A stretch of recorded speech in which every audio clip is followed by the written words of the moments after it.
So for this project, this is the perfect chance you have to use your gel printed pages, your painted pages for stenciling, even pages you use to clean your tools, like I clean my brayer with these pages.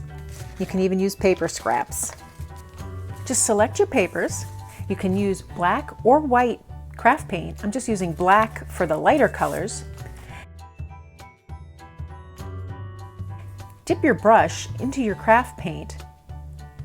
I'll start by painting 5-petal flowers, and to do that, I make 5 marks coming out of the flower, and then I just make my petals from there.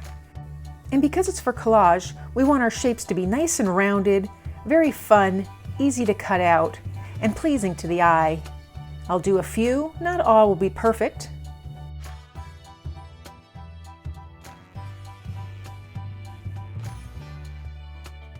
Another technique I like to do is I like to make tall flowers, very open and airy.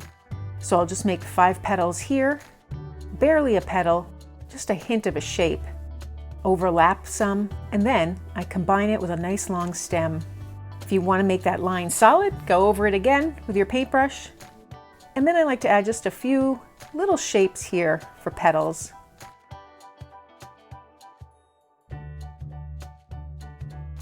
I can always tilt that flower to the side and make a few petals up top, a little bit on the bottom, that long stem. I like to add nice leaves here, just interesting shaped leaves. And not every flower that I create is going to be perfect.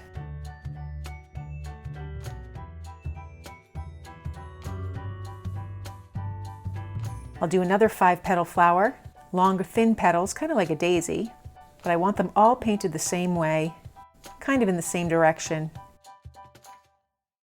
Make a simple little base. Then I'll make my long stem, go back in, add those little leaves, and I'll set that aside to dry.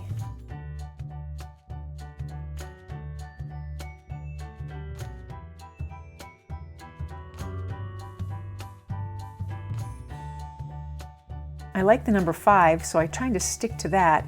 So I'll just make 5 lines here. Then I really load up my brush. Just make little circles. You can make these any size you want. I like to have some big shapes to work with for my collage. Then I make 2 lines for the leaves.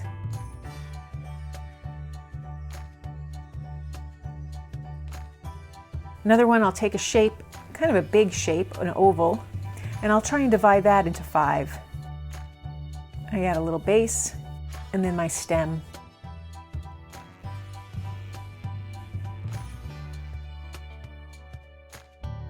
And then I'll just play around with the shapes here. This is kind of a take on a rose. Nice big shapes, dipping in more paint for that stem, and then a leaf.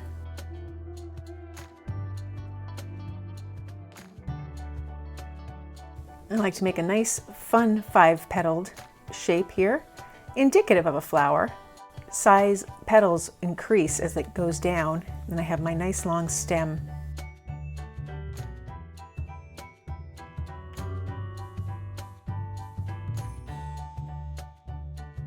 I can turn my paper to the side and continue making another one.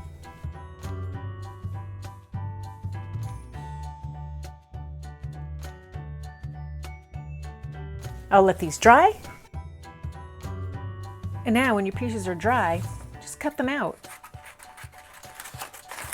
I like to cut them down to a small size, keep a stack of them around, and then I like to come back and cut each piece out when I have the chance. Then I cut just a little border of paper around each shape. And here's a tip when cutting out your pieces.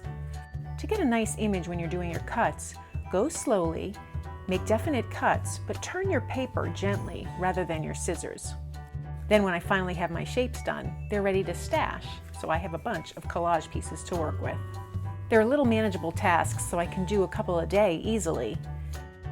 And here I have my finished pieces all cut out and ready to be placed inside my collage box so that I have material to work with when I want to do the collage work. Just remember, when you do your paintings, keep your shapes very gentle and very easy to cut around.